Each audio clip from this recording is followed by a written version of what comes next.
Tal como sucedió en 2018, el arribo masivo de sargazo tomó a todos por sorpresa desde el mes de marzo por la enorme cantidad que llegó desde tierras africanas y sudamericanas. La reacción, lejos de ser inmediata, generó un remolino de acciones a medias, reuniontitis entre los tres niveles de gobierno y muchas molestias por parte de los turistas. La trascendencia del problema llegó al Congreso de la Unión, donde ambas cámaras desde su trinchera y sus intereses políticos propusieron diferentes alternativas para combatir las afectaciones generadas por este fenómeno natural. Entre ellas, una discusión entre las senadoras Maribel Villegas Canché, de Morena, y Mayuli Martínez Simón, del PAN. Por un lado, la blanquiazul propuso inyectar de capital al gobierno de Quintana Roo desde la Federación para atender el problema de diferentes maneras. Para ello, se requería denominar al fenómeno natural como un desastre y así obtener el apoyo desde el Fondo de Desastres Naturales, Fonden. En la otra cancha, la camaleónica legisladora mostró su predilección por obtener cuentas claras sobre los recursos entregados en 2018 y formar un organismo desde la Federación para no depender del gobierno estatal ante su desconfianza en el actual representante del Poder Ejecutivo en Quintana Roo, Carlos Joaquín González. Fue justamente el gobernador quien criticó la politización de la situación del sargazo en la entidad, la cual era combatida únicamente con recursos de hasta 200 millones de pesos por parte del Estado y cantidades menores por parte de los municipios, quienes optaron por contratar barreras de contención o recoger con guacales de última generación más de 30 toneladas de la macroalga por día. Al daño ambiental ocasionado por la acumulación de sargazo en la playa y su nulo cuidado en cómo se disponía de él, se sumaron las voces desde el exterior que miraban videos de procedencia desconocida con el objetivo de informar sobre la realidad de las playas, que habían dejado atrás el característico tono azul turquesa. Al final, desde el gobierno federal llegó la solución. Sería la Marina quien recogería el sargazo en alta mar con financiamiento de todos los niveles de gobierno. La suerte y el clima frenaron considerablemente el arribo del alga y Quintana Roo salió adelante del problema antes incluso de la llegada de los barcos.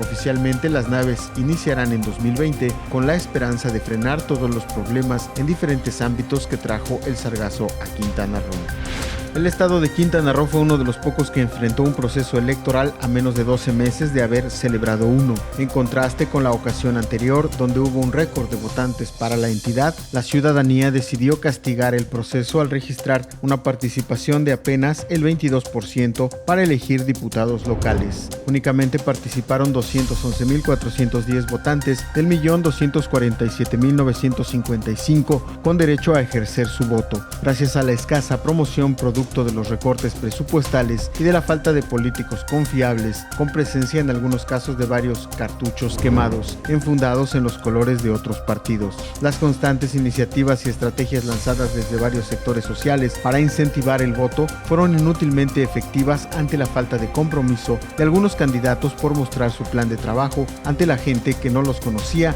o ante sus rivales políticos en un debate. El día de las elecciones locales quedó marcado por el recuerdo de ver casillas vacías,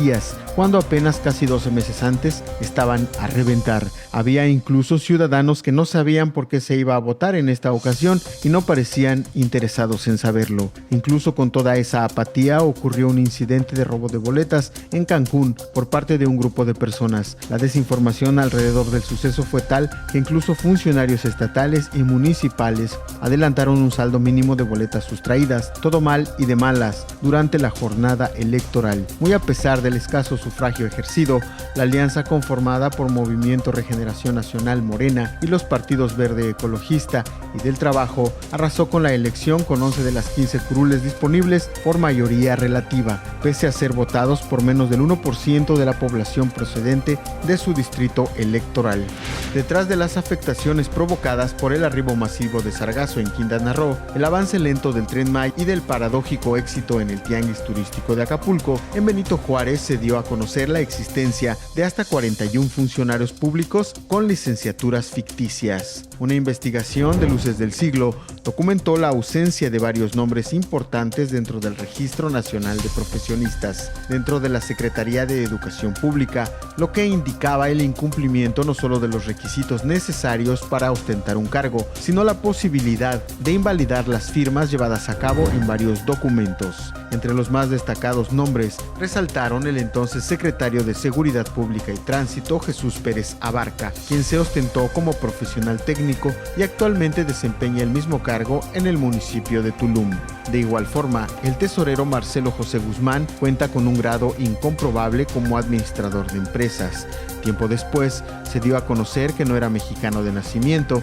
y por ende incumplía los requisitos de origen para tomar el cargo. La usurpación tampoco pasó desapercibida dentro del Cabildo Municipal, ya que por lo menos 4 regidores fueron identificados como cachirules. Humberto Aldana Navarro, quien después reculó y desechó la denominación al asegurar que va en camino de serlo. José Luis Acosta Toledo, Isaac Janix Alanís y Pablo Bustamante Beltrán. Pero el caso más destacado resultó ser el de Antonio Fonseca León, al ser el primer indicio de los eventos posteriores desencadenados a su alrededor. La definición del Tren Maya para el sureste de la República Mexicana comenzó a sembrar dudas no solo en los críticos del gobierno federal, sino dentro de las mismas dependencias, al concretar la magnitud de la obra y todas las maniobras logísticas y legales para llevarlo a cabo. Entre los primeros obstáculos para su creación destacaron la falta de estudios ambientales en busca del aval para realizarlo, donde ya se manejaba la posibilidad de crear consultas ciudadanas y hasta de buscar el permiso de la Madre Tierra en busca de concretar el tren. Esa famosa consulta tuvo lugar hasta el mes de diciembre y, tan polémica como siempre, entregó un resultado positivo entre la población a favor del Tren Maya. Otro de los baches en el camino fue la cuestión de las propiedades. En el estado de Quintana Roo, la vía fue planeada sobre territorio ejidal, por lo que una de las labores más desgastantes sería la de negociar con los pobladores y los dueños de la tierra para convencerlos de ceder su patrimonio. Rogelio Jiménez Pons, director del Fondo Nacional de Fomento al Turismo, Fonatur, adelantaba la posibilidad de llevar a cabo las licitaciones para todas las fases de la obra de forma directa, bajo la promesa de que serían los ganadores quienes aportarían casi todo el capital. Con el tiempo, las complicaciones se incrementaron y lo que pareció ser un proyecto casi autofinanciable terminó por ser absorbido en su totalidad por el gobierno federal, con un inicio en las obras estimado para el mes de abril del año 2020 y contratos a entregarse desde el mes de enero. Si bien el proyecto ya cuenta con el aval del pueblo y el empecinamiento del gobierno federal, voces externas, como la Organización de las Naciones Unidas, han dejado de manifiesto su repudio en los métodos de validación, así como de expertos en la materia, sobre las posibilidades de ocasionar un daño imparable en materia ambiental. Los primeros días de mayo iniciaron con la noticia del aplazamiento continuo y la inconformidad por la aprobación de la reforma educativa, así como las múltiples propuestas del gobierno federal vertidas en el Plan Nacional de Desarrollo. La politización de algunos de los temas, así como la división generada desde Palacio Nacional, llevaron a mucha gente a criticar las acciones presidenciales sobre su viabilidad y eficacia a 6 meses de establecerse formalmente la Cuarta Transformación. Desde las curules del Congreso hubo respaldo y rechazo. En las calles, inconformidad producto de la confusión generada por esas mismas voces que buscaban su propio consenso en temas como la acción en contra del sargazo, la inclusión o exclusión de párrafos en la reforma educativa, la certeza del cumplimiento en las promesas de campaña, entre otros temas. Igualmente, el anuncio de proyectos como el aeropuerto de Santa Lucía y el Tren Maya dividieron las voces de quienes aprobaban las acciones al considerarlas un beneficio en el largo plazo y quienes se oponían ante el desconocimiento de las consecuencias medioambientales y de logística que podrían ocasionar. También se dio a luz al nuevo cuerpo de seguridad encargado de proteger al país, la Guardia Nacional, considerada por opositores como un retroceso mayor al de los antiguos portadores del Poder Ejecutivo mexicano al desintegrar las corporaciones sanciones existentes y homologarlas en un solo paquete. Mayo fue un mes en el cual comenzaron a surgir más preguntas que certezas sobre el rumbo que lleva el mandato presidencial de Andrés Manuel López Obrador, donde las cuentas más destacadas que ha entregado versan en el grado de división acrecentado y generado a causa de sus decisiones. Como parte de las negociaciones llevadas a cabo para disminuir las afectaciones en cuestión de impuestos y aranceles, una comitiva de negociación acordó, entre otros temas, la utilización de la recién creada Guardia Nacional como muro de contención para frenar el flujo de migrantes procedentes de Centro y Sudamérica. Al inicio de sus operaciones en la frontera sur, desde los estados de Chiapas, Oaxaca, Tabasco y Veracruz, se desplegaron hasta 6,000 elementos para capturar, disponer y deportar a todas las personas que año con año transitan a través del país en busca de llegar a los Estados Unidos para conseguir un trabajo redituable por el bien de sus familias. La crítica inicial por parte de diferentes organizaciones sociales versó en la violación de los derechos humanos en contra de los extranjeros en su paso por el país, además de la devolución masiva llevada a cabo por los Estados Unidos, todo con el propósito de evitar la imposición de aranceles sobre productos mexicanos de exportación como el aguacate y el jitomate. En su momento, el canciller Marcelo Ebrard Casaubon anunció por medio de un video el éxito de las negociaciones con el gobierno estadounidense para frenar sus intenciones de gravamen. La decisión se tomó, como casi todas las decisiones del actual gobierno, con comentarios positivos y negativos, donde la intervención de la Guardia Nacional fue la única reprochable. Desde la perspectiva en la implementación del operativo, el resultado fue exitoso. El flujo diario de los migrantes presentes en México disminuyó considerablemente y las ciudades donde antes su presencia ya incluso se había convertido en un problema social también fueron testigo de su disminución gradual.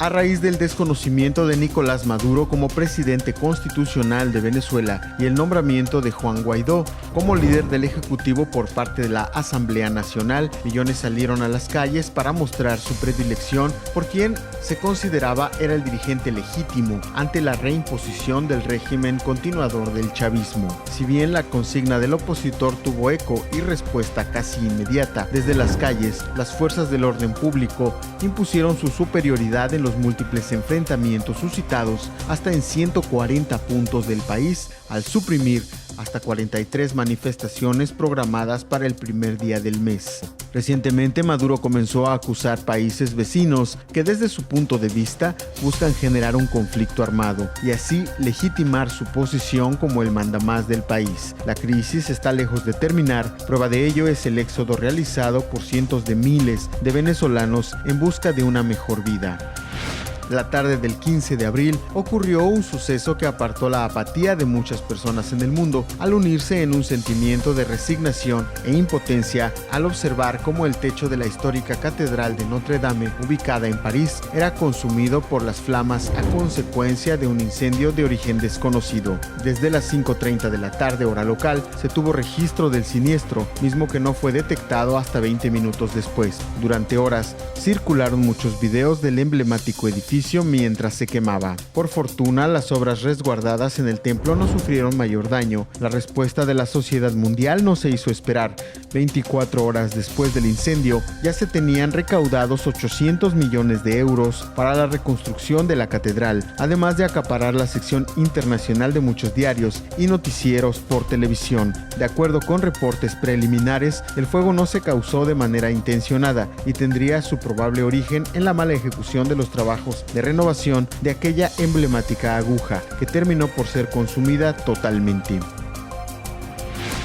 Muy pocas personas conocían exactamente lo que eran los aranceles, hasta que el presidente de los Estados Unidos, Donald Trump, amagó a varios países con el incremento de su porcentaje en varios productos para solucionar situaciones consideradas como incómodas para el país norteamericano. Para el caso particular de México, el incremento al 5% de la tarifa para exportar productos pondría en riesgo un mercado de casi 350,000 millones de dólares anuales, al ser el mayor exportador para Estados Unidos. Con casi el 80% de sus ingresos a través de esta vía, todo pasaría si no se ponía orden en el tema migratorio. El origen de las medidas por parte de Donald Trump obedecen a recuperar mercados en otros países y volver a poner a varias compañías compañías de su nación como líderes en varios mercados. Para el 2020, el otrora empresario buscará su reelección para cumplir su ciclo de 8 años al frente de los Estados Unidos, y el hecho de tomar estas medidas lo considera necesario si quiere dejar números positivos para opacar sus desplantes a lo largo de su mandato.